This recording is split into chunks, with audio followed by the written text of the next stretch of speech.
안녕하십니까? 사랑, 희망, 생명을 전하는 복음방송 진리의 뜰입니다. 성도 여러분 안녕하십니까?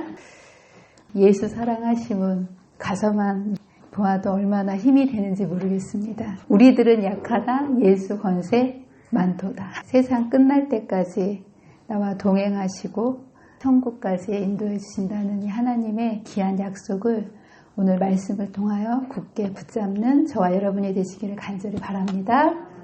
저는 아침 새벽마다 로마서를 제 영적 만나 양식으로 말씀 묵상을 매일 합니다. 어느 날 로마서 2장 7절을 제가 말씀 묵상을 하는데 거기에 그런 말씀이 있더라고요. 선을 행하여 영광과 존귀와 썩지 아니함을 구하는 자에게는 영생으로 하시고 악을 행하는 각 사람의 영에는 환난과 공고가 있으리니. 선을 행하는 사람과 악을 행하는 이러한 사람, 선을 행하는 사람에게 영광과 존귀와 평강이 있겠다, 이런 말씀을 묵상하면서 사람은 사람을 선하다 악하다 이렇게 얘기할 때 행동을 보고, 겉으로 보는 행동을 보고 선하다 악하다라고 평가하지 않습니까? 근데 하나님은 사람을 선하다 악하다 하는 평가가 사람하고는 달라요. 사람은 외모를 보지만 하나님은 우리의 마음 중심을 보시기 때문에 그렇습니다. 그래서 좋은 일을 하는 것, 나쁜 일을 하는 것, 이런 행동 자체를 하나님께서는 선하다 악하다라고 얘기하지 않으시고, 우리 인간이 인간의 의를 의지해서 사는 것을 악하다라고 얘기하시고요. 하나님을 의지해서 사는 것을 선하다라고 얘기하십니다. 여러분 이걸 잘 알고 계셔야 돼요. 많은 사람들이 어떤 좋은 일을 하면 그것을 선이라고 생각하는데 하나님의 기준에는 그렇지 않다는 거예요. 왜냐하면 인간에게서 나오는 것은 다 뭘까요? 죄고 악입니다. 그래서 여기 분명히 내가 사람의 방언과 천사의 말을 할지라도, 아무리 좋은 말을 할지라도 그 안에 사랑이 없으면, 예수 그리스도의 의가 없이 내 인간적인 걸로 하면 소리나는 구리와 울리는 꽹과리가 되고, 내가 있는 모든 것으로 구제하고 내 몸을 불사르게 내어줄지라도. 여러분 예수 없이도 이렇게 할 수 있습니까? 이렇게 할 수 있어요. 그러나 예수님이 우리 안에서 하신 게 아니면 그것은 내게 아무 유익이 없다고 하신 모습을 보면서 하나님께서는 인간의 뭔가를 하는 것, 내 힘으로 하는 것을 어떤 겉으로 보이는 선처럼 보이는 일이라 할지라도 그걸 선이라고 하지 않으시고, 아무리 연약하고 악하고 부족할지라도 그리스도의 의를 내 것으로 받아들여서 주님께 순종하고 주님이 주시는 그 은혜로 내가 살아갈 때 우리를 영광과 존귀와 평강으로 인도해 주신다는 것. 감사하지 않습니까? 우리가 이것을 받기만 하면 우리 안에서, 여러분 영광과 존귀와 평강은요 사람의 속성이 아니에요. 이건 하나님의 속성이거든요. 근데 우리가 그 하나님의 의를 받아들일 때 우리 안에서 하나님의 속성인 이 영광과 존귀와 평강이 이루어질 수 있는 인생 역전의 삶을 살 수 있도록 해주신다는 것. 저는 요즘에 말을 계속 하다 보니까 자꾸 목소리가 갈라져요. 찬양을 마음껏 부르고 싶은데 그게 좀씩 요즘에 힘들어졌어요. 그래서 지난 안식일에도 목사님이 찬양의 중요성을 말씀하지 않으셨습니까? 야, 어떻게든 좀 찬양을 마음껏 부르고 싶은데 어떤 방법이 없을까, 그렇게 나름대로 고민을 했는데 마침 교회에서 여러 집사님들이 리코더를 시작하신다고 그러시길래 야, 이것도 참 좋은 방법이겠다 싶어가지고 저도 얼마 전에 그 리코더를 구입해가지고 짬짬이 제가 이제 불고 있습니다. 초등학교 때 불어보고 처음 리코더를 부는 거라서 그동안 했던 찬양을 마음대로 할 수 있으니까 나름 즐겁고 기쁘게 시간을 보내고 있습니다. 근데 제가 지난주 안식일 특창을 준비하면서 느낀 게 있습니다. 그게 뭐냐면 피리가 다 똑같은 피리가 아니구나. 그걸 제가 느꼈어요. 무슨 얘기냐면 피리를 가르쳐주는 우리 이 집사님이 계시잖아요.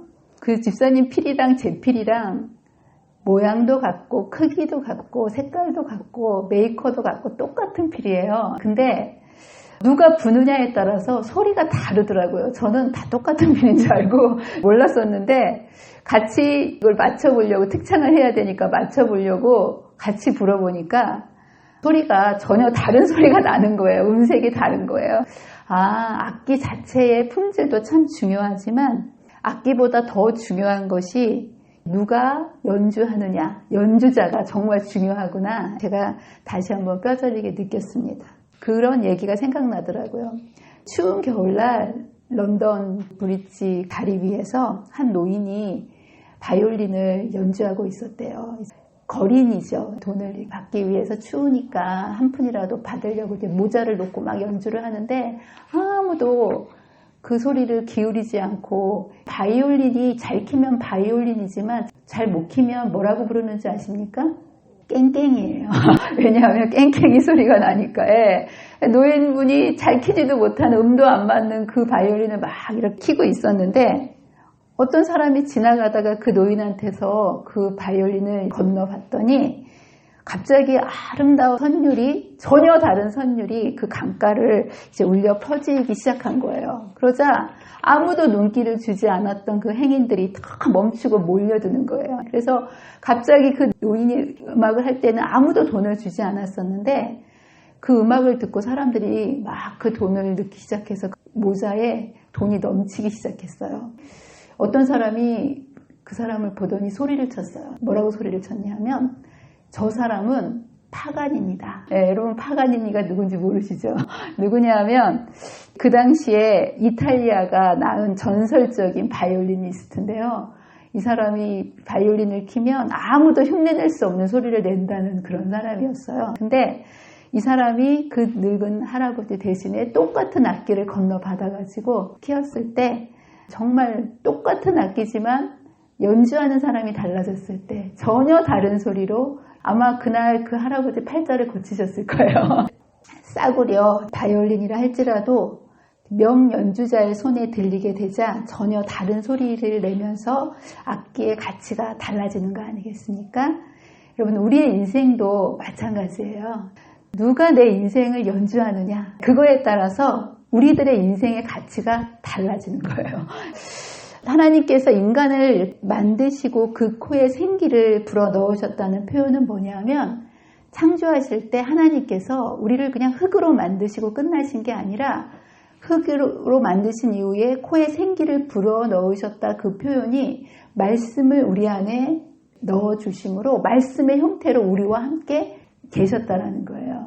그러시고 그 주님이 말씀의 형태로 우리 안에 계심으로 그분이 하나님의 그 율법의 의를 온전히 이루을 수 있는 그런 삶이 되셨고, 그분이 우리 안에서 그 율법을 하나님의 율법과 완전히 조화되는 아름다운 선율을 연주해 내셨기 때문에 아담과 하와가 창조되었을 때는 에덴 동산에서 정말 그 아름다운 하나님의 율법에 조화되는 행복한 삶을 살 수 있었다는 거예요.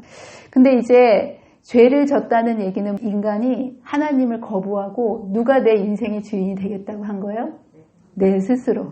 그래서 아담과 하와가 그 하나님이 우리 안에서 우리의 삶을 연주해 주셔야지 그 율법을 온전하게 우리가 연주해낼 수 있는 건데, 인간이 죄로 하나님을 떠나고 등진 이후로는 스스로 아무리 의롭게 발버둥 쳐도 하나님의 율법을 아름답게 연주하고 조화롭게 지킬 수 있을까요? 없을까요? 불가능한 거예요. 그래서 여러분들 아무리 인간이 도덕적으로 선행을 하고 또 도를 이렇게 쌓고 고행을 하고 의로워지려고 얼마나 많은 노력을 역사적으로 했습니까? 그런다 할지라도 그 인간의 의로는 그 하나님의 온전한 율법을 마치 깽깽이 소리 내는 것처럼 낼 수밖에 없는 그러한 인생이 되었고, 이 인생을 다시 회복하기 위해서는 그럼 어떤 방법만 있을까요? 주인을 다시 바꿔야 되는 거예요. 그렇죠? 예수님이 처음부터 우리 안에 그 말씀의 형태로 우리 안에 거하실 때만이 그분이 그분의 율법을 온전히 이루어 주셨는데, 우리가 그분을 거절했기 때문에 다 망가진 우리의 인생의 이 선율들을 다시 아름답게 회복하기 위해서는 다시 하나님께서 우리 안에서 이 일을 이루어 주셔야 된다라는 거. 그 말씀을 하시는 거예요. 말씀이 육신이 되어 우리 가운데 거하실 때 우리는 그 다시 인간이 우리가, 그렇죠? 그의 영광을 보니 아버지의 독생자의 영광이요 은혜와 진리가 충만하더라. 우리 안에 하나님의 형상이 다시 회복되어지고 그 하나님의 온전한 율법을 다시 순종할 수 있게 된다는 거. 그래서 우리가 그분께 우리 자신을 드려야 되는 거예요. 그분께서는 우리 안에 오셔서 직접 우리의 삶 속에 이러한 하나님의 율법과 조화되는 그런 인생을 살아주시고, 이것을 바로 그분이 우리 안에 오시는 그 경험을 칭이라고 하는 거고요. 우리 안에서 연주해 주시는 그 경험을 성화라고 하는 거예요. 아시겠죠? 우리의 힘으로는 아무리 해도 안 되는 그것을 그분이 오시는 그 순간 그분께서 시작하시는 그것을 칭이라고 하는 거고, 계속해서 끊임없이 연주해 가시는 그것을 우리는 성화라고 쉽게 얘기할 수 있습니다. 근데 그렇다면 영화는 뭘까요? 여러분들 세상에서 제일 비싼 바이올린이 뭔지 아세요? 얼마쯤 될 것 같으세요? 제가 찾아보니까 이름도 힘들어요. 스트라디바리우스라는 사람이 1700년대에 만든 바이올린인데 세계에 200개인가 몇 개밖에 남아있지 않대요. 근데 가장 비싼 게 입찰해가지고 얼마에 팔렸냐면 1600만 달러. 잘 모르시겠죠? 우리나라 돈으로 180억 원. 악기 하나가 180억 원. 정말 어마어마한 가격 아니겠습니까? 하나님께서 사람을 만드셨을 때는 이것과는 비교할 수 없는 명품 악기로 우리를 만들어주신 거예요. 근데 우리가 죄로 인해서 이 악기가 지금 다 망가져버리지 않았습니까? 도무지 하나님의 율법을 이 악기로는 연주해낼 수가 없는 거예요. 근데 그분께서 우리 안에 오셔서 우리의 인생을 다시 그분께서 연주해 주실 뿐만 아니라, 영화라는 얘기는 이 바이올린처럼 명품 바이올린, 스트라디바리우스처럼 명품으로 마침내 우리의 삶을 변화시켜 주신다는 거. 감사하지 않습니까? 그래서 여기 보면 이 말씀인 거예요. 누구든지 그리스도 안에 있으면 새로운 피조물이라. 이전 것은 지나갔으니 보라 새 것이 되었도다. 그래서 여러분 잊지 마세요. 선한 인생이라는 것은 망가진 인생을 열심히 고쳐가지고 열심히 노력해가지고 우리가 아름다운 선율을 만들어내는 것이 아니라, 그냥 있는 그대로 그분께 나가서 그분의 의를 우리가 받는 것. 의는 뭔가를 하는 게 아니라 받는 것. 뭘 받는 것? 예수 그리스도의 만들어주신 그 의를 받는 것이를 여러분들 잊지 마시고요. 우리의 선택이에요. 우리의 주인을 바꾸는 것이 여러분의 인생이 변화되고 새로운 인생이 시작된다는 사실을 여러분 기억하시고요. 매 순간순간마다 여러분의 인생의 주인을 내가 아니라 예수님으로 선택하게 되시는 저와 여러분이 되시기를 간절히 바랍니다.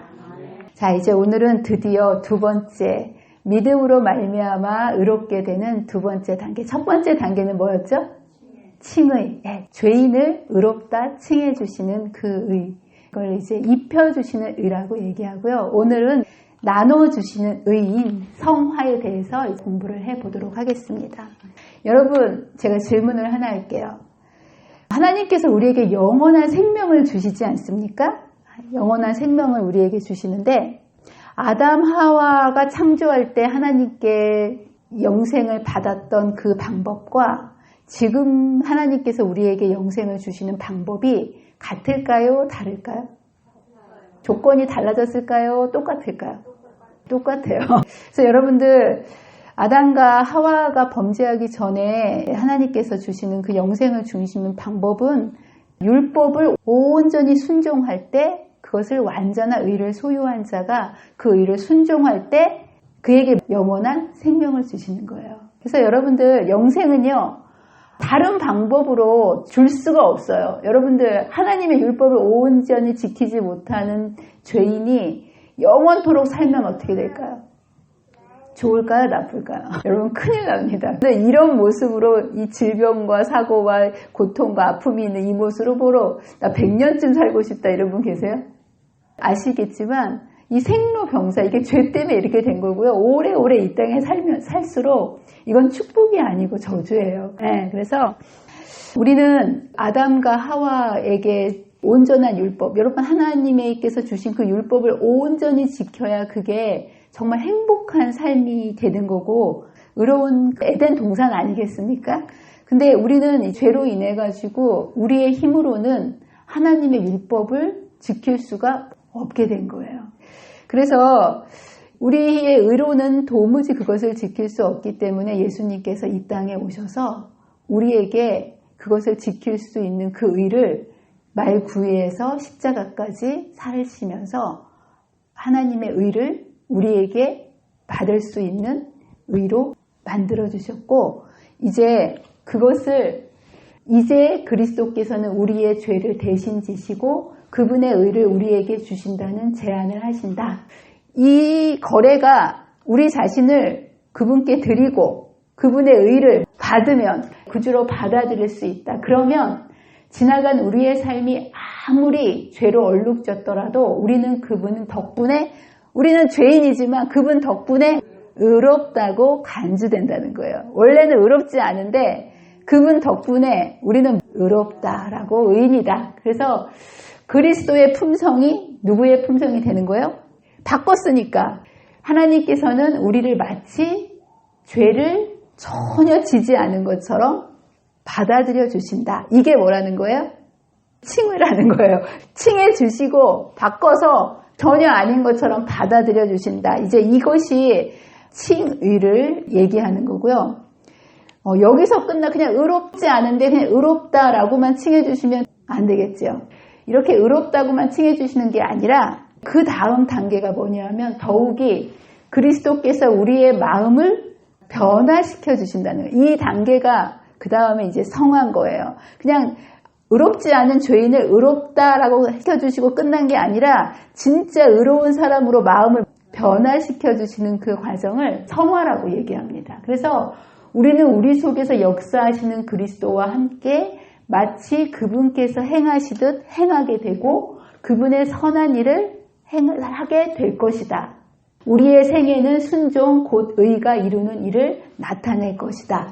예수님께서는 그냥 죄인을 의롭다고 칭해 주시는 데서 끝나는 것이 아니라 우리의 속마음까지도 변화시켜 주시는 이 과정, 이것을 정로의 계단에서는 이것을 성화의 과정이다. 구원의 두 번째 단계인 성화다, 이렇게 얘기합니다. 그래서 여러분, 칭의라고 칭의라고 일컬어 주시는 그 간주해 주시는 걸로는 당장 우리의 죄된 본성을 회복시키는 건 아니에요. 그냥 의롭다고 여겨주시는 거죠.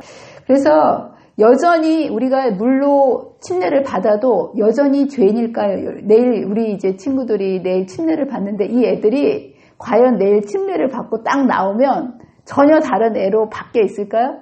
기대도 하지 마세요. 네, 근데 하나님께서 의롭다 칭해 주시는 거예요. 아무도 얘들을 죄인이라고 할 수 없는 거예요. 누가 의인이라고 하셨기 때문에? 하나님께서. 그렇지만 얘네들은 여전히 속은 죄인인 거예요. 그래서 죄된 성향을 가지고 있죠. 그렇기 때문에 이런 칭의 자체가 범죄자의 본질을 바꾸는 건 아니에요. 단지 주님께서는 우리를 칭해 주시고 속사람을 바꾸시는 그런 일들을 해 나가야 되는데, 이제 이것을 나눠주시는 의라고 얘기합니다. 칭해 주시는 거는 정말 더럽고 죄된 우리를 보이지 않도록 딱 입혀주시는 거예요. 예수님의 그 의로운 옷을 우리는 딱 입혀주셔서 다 가려주신 다음에 의인이다 이렇게 칭해 주시는 거예요. 그렇지만 그 안을 보면 어떻습니까?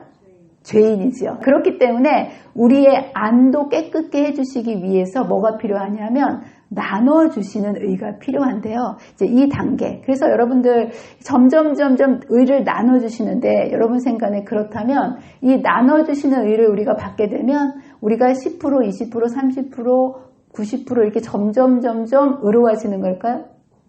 이 칭의의 과정은요. 점점 의로워져서 내가 처음에는 10%, 20% 조금씩 예수님이 거룩하기 때문에 점점 예수님이 필요 없어지는 것이 아니고요.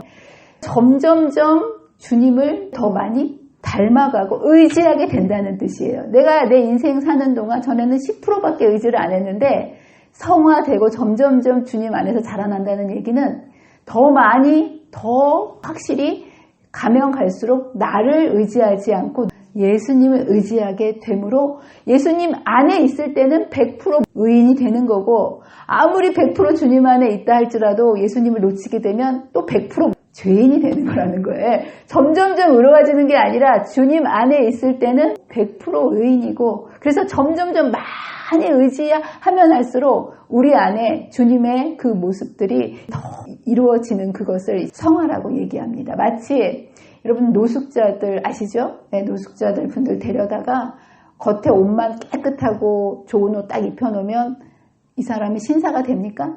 어떻게 해야 되죠? 이런 분들은? 옷만 입혀놓으면 안 돼요. 모시고 가서 목욕탕에 가가지고 10년 묵은 때로 다 벗겨내야 되는 거예요. 그래서 옷도 새로 입혀드리고 다 때도 밀고 속에서부터 또 음식도 공급해드리고 또 여러 가지 마음도 회복시켜드려가지고 진짜 신사로 만들어가야 되지 않겠습니까? 그래서 이 모든 과정이 근데 그렇게 될 수밖에 없었던 힘없고 노숙자의 힘으로는 이게 이루어질 수 없는 거예요. 처음부터 끝까지 겉에 입혀주시는 의도, 그걸 제공하는 사람들의 의지와 그분의 능력에 의해서 되는 거고, 그 안이 새롭게 되는 것도 누군가의 도움이 필요한 것처럼 이 성화의 과정도 그 칭의의 과정하고 똑같이 예수님 안에서 이루어지는 거라는 거. 이런 말씀이 있죠. 그러므로 우리가 낙심하지 아니하노니 우리의 겉사람은 낡아지나 우리의 속사람은 날로 새로워지는도다. 그래서 사람이 딱 거듭나게 되면 여전히 내 죄된 모습이 있지요. 그러나 내 마음속에 어떤 마음이 새로 심어지는 거라고요? 새로운 속사람의 마음, 예수님이 심겨지는 거예요. 그리고 나서 점점점 예수님을 더 많이 의지하면 의지할수록 겉사람은 벗어버리는 것이고요. 속사람은 점점점 새로워지는 경험. 그래서 거듭나면 하루아침에 내가 변화되는 것이 아니라 이 겉사람과 속사람이 우리의 마음속에 동시에 공존하는 거예요. 그렇다가 우리가 계속 예수님을 바라보고 부르고 의지하고 주님 안에 거하는 삶이 될 때 점점점 예수님의 형상으로 변화되게 된다는 거. 그래서 여러분들 침례를 받으면 베드로전서 3장 21절의 말씀이 이제 물과 성령으로 거듭나야 된다고 하지 않았습니까? 이제 그 의미, 침례가 얘기하는 것의 그 의미를 가장 잘 설명해 주는데요.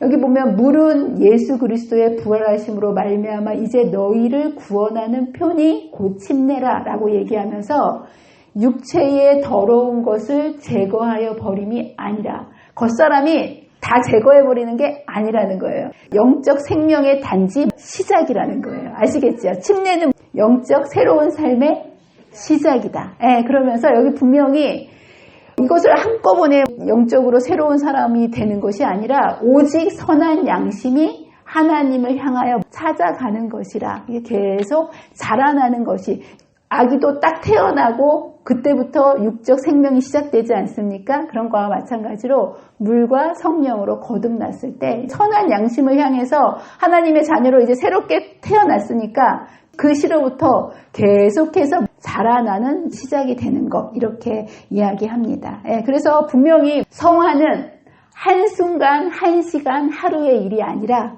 필생의 사업이다. 언제까지 변화돼야 사람이 변화될 것 같으세요?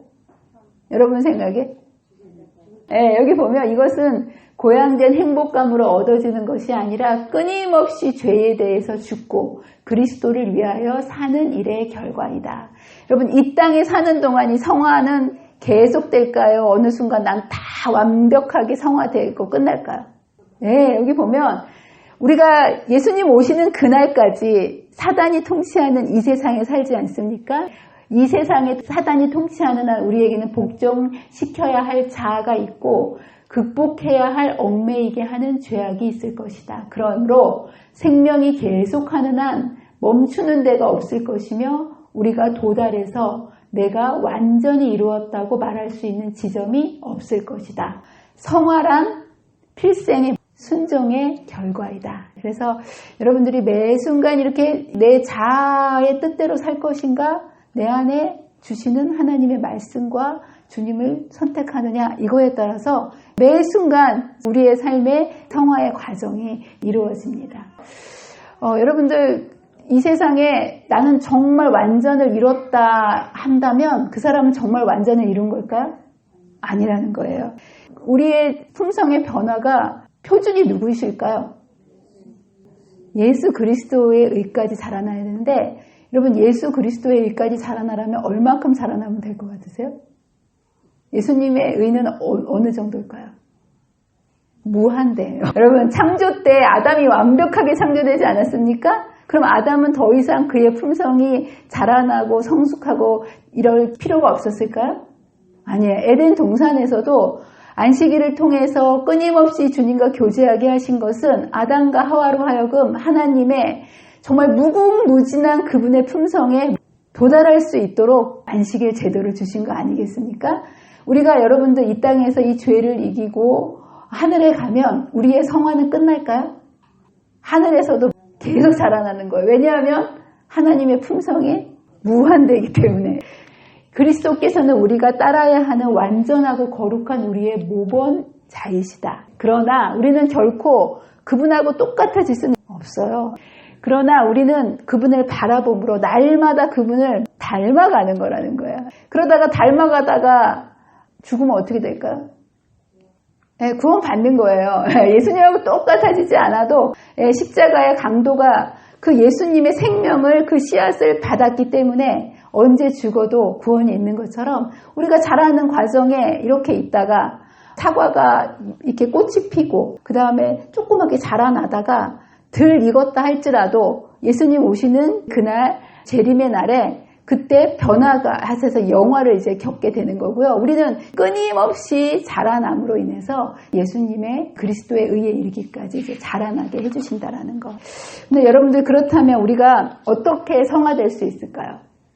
여러분 거듭남의 방법은 어떻게 해야 거듭난다고 제가 말씀드렸죠? 그렇죠. 물과 성령과 중요한 게 빠졌는데요. 세 가지 조건이 딱 맞아야 거듭나는 조건이라고 말씀드렸죠. 우리가 거듭나는 것은 뭘로 거듭난다고요? 말씀. 너희가 거듭난 것은 썩어질수로 된 것이 아니요 하나님의 항상 있고 영원한 말씀으로 된 것이라. 여러분 우리가 거듭나는 건 예수님의 그 생명이 우리한테 오는 걸 거듭난다고 얘기하는 거예요. 그리고 이 거듭나기 위한 그 방법이 물과 성령이라는 거예요. 물의 경험과 불의 경험, 성령의 경험. 그래서 그 씨앗이 우리 안에 심겨지는 게 그것이 생명인데 그것이 심겨지기 위해서 밭을 준비해야 되는 것처럼 그리고 거기에 적절히 비가 내려야 되는 것처럼 그 예수의 생명이 오기 위해서 우리의 마음이 비어져야 하고 성령의 역사하심이 필요하기 때문에 물과 성령으로 거듭난다라고 얘기한 거지 그 거듭나는 새롭게 된다라는 의미는 하나님의 말씀이 우리의 마음속에 온전히 받아들여지는 것 그것을 거듭나는 거라고 얘기합니다. 그래서 여러분들 거듭나는 거 확실히 아셨죠? 이번 한 주 동안 거듭나셨습니까? 이렇게 방법을 확실히 가르쳐 드렸는데 유구무원이면 안 되죠. 네. 거듭나는 거는 복잡한 게 아니에요. 우리에게 주신 그 말씀을 여러분들 물의 경험과 불의 경험을 어떻게 한다고 제가 말씀드렸죠? 물의 경험과 나를 굴복하는 경험과 성령의 역사하시는 그 경험을 통해서 말씀이 내 안으로 들어오게 되는데 우리가 무엇을 할 때 이 물과 성령의 경험을 한다고 제가 말씀드렸죠? 기도. 네. 기도를 통해서 나를 굴복하고 성령을 구할 때 그 말씀이 내 삶 속에서 살아 움직이는 하나님의 말씀으로 생명으로 심겨지는 거라는 거. 그래서 하나님의 백성은요. 날마다 말씀을 붙들고 성령께서 우리 안에 살아있는 말씀으로 우리의 삶 속에 하나님의 말씀이 살아 움직이도록 기도하는 것. 이것이 거듭나는 첫걸음이라는 거예요. 자, 그렇다면 이제 오늘은 성화인데요. 성화는 거듭나는 것은 이제 물과 성령으로 말씀을 우리 안에 받아들일 때 거듭난다면 그렇다면 과연 사람은 어떻게 성화를 이루는가? 성화의 방법은 뭘까요? 그리스도께서 우리 안에 사시면 성화예요. 그분의 말씀이 우리 안에 올 때 거듭남인 것 같이 그분의 말씀이 계속 쭉 사시는 것. 그게 성화인 거예요. 여러분 성화하고 거듭남하고 같은 걸까요? 다른 걸까요? 다를 수가 없는 거예요. 그렇지 않겠습니까? 그래서 여러분들 이제 그리스도 안에 거하게 되면 주님이 우리 안에 오시면 우리의 마음이 변하게 되는 거예요. 그러면서 이것을 성경은 새로남이라고 한다. 여러분 우리 교회 이름이 뭐죠? 새로남이잖아요. 여기 보면 하나님의 자녀가 되고요. 그분이 우리 마음에 거하시면 우리가 새로 나는 거예요. 이게 뭐 복잡한 게 아니에요. 그분의 말씀이 우리 안에 딱 거하시면 나는 새로 난 거예요. 그리고 여러분들 이제 새로 났으면 자라나야 되지 않겠습니까? 여러분, 이 사람이 아무리 의학이 발달하고 과학이 발달해도 작은 동물이나 식물을 만들어낼 수 있습니까? 없습니까? 그건 없어요. 이건 창조의 능력으로 이러한 것들, 생명체가 만들어지는 것처럼 우리의 영적인 거듭남도 창조의 능력으로만 거듭나게 되는 거예요. 그리고 여러분들 식물이 자라나는 것도 우연하게 그렇게 자라나는 것이 아니라 동일한 하나님의 영적 능력이 필요하겠습니까? 식물이 자라고 동물이 자라는 것도 똑같이 하나님의 돌보심과 이게 필요하다는 거예요. 이제 식물과 아이들이 자라나기 위해서는 자기가 키 크려고 노력한다고 키가 커지나요? 식물이 자라나려고 애쓰는 거 보셨어요? 식물은 그런데 어떻게 자라나죠? 주는 거 받으면 자라나는 거예요. 그죠? 햇빛 오는 거, 물 주는 거, 거름 주는 거, 그거를 받으면, 아이들도 음식 주고 뭐 이런 것들을 받으면 자라나는 것처럼 하나님의 백성들도 똑같은 거예요. 영적으로 우리가 자라나는 것도요, 우리가 뭔가를 선한 일을 노력하고 발버둥쳐서 우리가 성화되고 거룩하게 되는 것이 아니라 하나님께서 우리에게 주시는 모든 것을 받을 때, 그래서 예수님께서 자신을 생명의 빛이라, 그리고 여기 보면 자신을 생수라, 생명의 떡이라 이렇게 표현하시면서 예수님을 우리가 받으면, 예수님 안에 거하면 우리는 자라나게 되고 이것이 거룩하게 되고 예수님을 닮아가게 되는 거라는 거. 만일 우리가 생명을 주는 그리스도의 은혜를 받는 길을, 여기서 자꾸 받는다라는 거예요. 뭐를 하라고 하는 게 아니고 받는 길을 택하면, 주시기는 주시는데 억지로는 안 주시는 거예요. 이걸 주시는데 받는 건 누가 선택해야 된다는 거예요? 내가 선택하는 거. 그래서 여러분들이 거절하지만 않고 하나님께서 주시는 모든 것들을, 여러분에게 주시는 기회들을 감사히 여기고 이런 것들을 겸손하게 계속 받으면, 여러분 애들이 엄마가 밥 해주는 대로 잘 꿀떡꿀떡 받아 먹으면 애들이 쑥쑥 클까요? 안 클까요? 정말 잘 먹는 애들이 잘 크더라고요. 만일 우리가 생명을 주는 그리스도의 은혜를 받는 길을 택하면 우리는 예수 그리스도 안에 살면서 장성한 남녀들이 될 것이다. 그래서 여러분들, 우리가 하늘나라 갈 때 다 뭘 갖고 간다 그럽니까? 품성만 갖고 간다 그러잖아요. 그렇죠? 엄청 부담되지 않습니까? 나를 보면 하늘 갈 수 있는 품성이 아니에요. 근데 여러분들이 내 품성을 어떻게 하면 거룩하게 만들까, 이걸 염려하지 마세요. 그건 마치 뭐냐면 식물이 어떻게 하면 잘 클까 고민하는 거하고 똑같은 거예요. 여러분들이 이걸 고민할 게 아니라 주는 것을 그냥 받기만 하면 저절로 자라나고 주님의 형상으로 거룩하게 변화되도록 이 생명의 법칙을 주님께서 만들어주신 거예요. 그 얘기가 뭐냐면 내 안에 거하라. 가지가 포도나무에 붙어 있지 아니하면 스스로 열매를 맺을 수 없나니 너희도 내 안에 있지 아니하면 그러하니라. 여러분들, 포도나무 가지가 붙었다 떨어졌다 붙었다 떨어졌다, 기분 좋으면 붙었다가 기분 좀 안 좋으면 떨어졌다, 그럼 이런 포도나무에는 열매가 맺힐 수 있을까요? 없을까요? 죽었다게 해도 못 맺히지 않겠습니까? 마찬가지예요.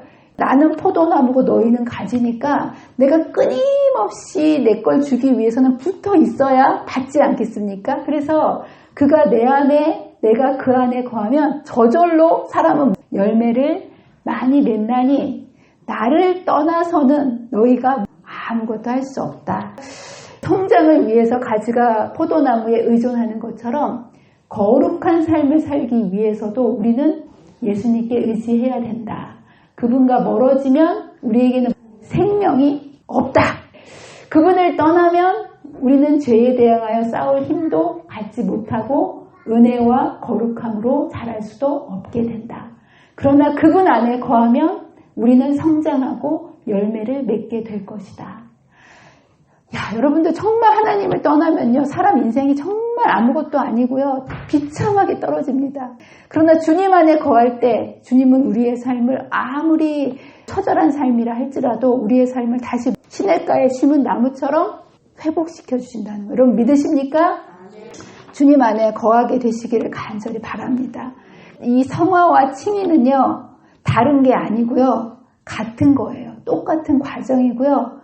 성화는 칭의의 과정을 통해서 예수님을 받아들이는 게 칭의 아니겠습니까? 그것을 연속적으로 계속 받아들이는 게 성화인 거예요. 그래서 칭의가 과거의 구원이었다면 성화는 현재의 계속 지금 받아들이면 이것이 구원이 되는 거예요. 칭의와 성화는요, 항상 똑같은 거고요. 함께 갑니다. 점이 모이면 뭐가 됩니까? 선이 되죠. 선이 모이면 뭐가 됩니까? 면이 되죠. 면이 모이면 뭐가 됩니까? 입체가 되는 것처럼 똑같은 그 칭의가 계속 매 순간 칭의의 과정이 필요한 거예요. 나 자신을 내려놓고 성령의 능력으로 말씀되시는 주님을 매 순간 받아들이고 또 받아들이는 이 과정이 계속 이어지면 성화가 이루어지는 거라는 거. 여러분 이 성화의 경험을 통하여 우리가 예수님의 형상으로 변화되게 되는데요. 그러면 이것도 똑같은 칭의의 경험과 같아야 되겠습니까? 달라야 되겠습니까? 같아야 되겠죠. 그래서 내가 어떻게 그리스도 안에 거할 수 있을까라고 물을 것이다. 그대가 처음 그리스도를 받아들인 때와 똑같은 방법으로. 처음 그리스도를 받아들인 때는 언제예요? 그걸 칭의라고 하지 않습니까? 그거와 똑같은 방법으로 그분 안에 거하는 것을 이제 성화라고 이야기합니다. 그렇다면 그 세 가지의 경험 똑같이 해야 되지 않겠습니까? 이 물의 경험. 물의 경험은 신을 벗는 경험, 내 모든 것들을 죽는 경험을 물의 경험이라고 하지 않았습니까? 그리고 이것은 기도를 통해서 이루어진다고 말씀드렸어요. 그래서 성화도요 똑같습니다. 그래서 매일 아침 여러분들이 내가 정말 예수님과 닮아지고 내 품성이 변화되기를 원한다면 이 물의 경험을 내가 해야 되는 거예요. 그래서 제일 먼저 물의 경험을 하기 위해서 구체적으로 매일 아침 그대 자신을 하나님께 온전히 드려라. 우리를 드려야 그분을 받을 거 아니겠습니까? 이것을 그대의 첫째 일로 삼고 이거 너무 중요한 거예요. 그리고 이렇게 기도하라. 다 같이 한번 기도를 읽어보겠습니다. 시작. 주여 저를 완전히 주님의 것으로 취하소서. 저의 모든 계획을 주님 발 아래 내어놓습니다. 오늘 주님을 섬기는 일에 저를 사용하여 주시옵소서. 저와 함께 하시고 제가 하는 모든 일이 주님을 영화롭게 하는 일이 되게 하소서. 여러분들의 기도가 돼야 되는 거예요. 매일 아침 하루를 하나님께 이렇게 자신을 드리라. 그대의 모든 계획을 그분께 맡기라. 그분께서 인도하시는 대로 그대의 계획들을 실천하거나 혹은 포기하라. 이렇게 함으로 매일매일 그대의 생애를 하나님의 손에 맡겨드린다. 그러면 그대의 생애는 더욱더 예수님의 생애를 담게 될 것이다. 간단하죠? 그래서 여러분들, 저도 예수님 닮는 게 소원이에요. 저는 돈을 많이 벌고 싶지도 않고 세상적으로 출세하고 싶지도 않고 저의 소원은요, 정말 예수님을 닮고 싶은 거고요. 제가 매일 아침 눈을 뜨면 이렇게 저는 기도를 합니다. 그리고 이렇게 하나님께 제 자신을 아침 첫 시간을 하나님께 드리면 제가 구하고 생각하는 것보다 넘치도록 저의 모습을 깨닫게 해주시고 그리고 하나님의 그 놀라운 은혜로 저를 감동시키시고 감사하고 살 수 있도록 저의 인생길을 인도해 주십니다. 여러분들 사실 여러분의 인생이 직장, 집 이렇게 쳇바퀴 돌듯이 돌아가지 않습니까? 거의 다 똑같은 인생이에요. 학생들은 학교 집 이렇게 매일매일 똑같은 그런 인생에 쳇바퀴 굴러가는 그런 인생을 우리가 살 수밖에 없는데요. 이렇게 우리의 삶을 하나님께 기도로서 내어드리고 그분의 뜻을 받아들이게 하면 정말 여러분의 삶 속에서 놀라운 일이 하나님께서 시작하십니다. 우리의 인생을 하나님께 이렇게 기도로서 드리잖아요. 그러면 매일 똑같은 인생이 매일 똑같은 인생이 아니에요. 날마다 우리의 인생을 경이로운 삶으로 변화시켜주세요. 여러분 그렇게 되기를 원하십니까? 이 모든 것이 누구 안에 있을 때 이루어지신다고요? 그리스도 안에 있을 때. 저와 여러분들이 넘어져도 괜찮아요. 다시 어디로 가면 됩니까? 그리스도 안으로 가면 된다는 거. 여러분 기억하시고 여러분의 날마다의 삶이 누구든지 그리스도 안에 있으면 새로운 피조물로 우리를 세워주시고 회복해주시는 주님의 약속을 믿으시고 날마다 주님 안에 거하게 되시는 저와 여러분이 되시기를 간절히 바랍니다. 기도하겠습니다. 사랑과 은혜가 많으신 하나님 아버지, 우리가 죄로 인하여 우리의 힘으로는 하나님의 의를, 하나님의 율법을 이룰 수 없지만 예수님을 통하여 이 모든 의를 이루어 주시고 원하고 구하는 자에게 값없이 이 모든 것을 우리에게 주셔서 우리로 우리 안에 잃어버린 하나님의 형상을 새롭게 거룩하게 회복시켜 주신다고 약속해 주셔서 감사합니다. 주님, 우리의 힘으로 의로워지기 위하여 잘 살기 위하여 할 수도 없는 노력을 내려놓게 해주시고 이제는 매 순간 넘어질 때마다 우리가 다시 주님께로 나아가 주님 안에 거하는 믿음의 백성이 되게 해주셔서 날마다 우리를 새로운 피조물로 새롭게 해주시는 놀라운 구원을 경험하며 하나님께 영광 돌리고 살아가는 믿음의 백성들이 되도록 도와주시기를 사랑과 은혜가 많으신 예수님의 이름으로 간절히 기도합니다.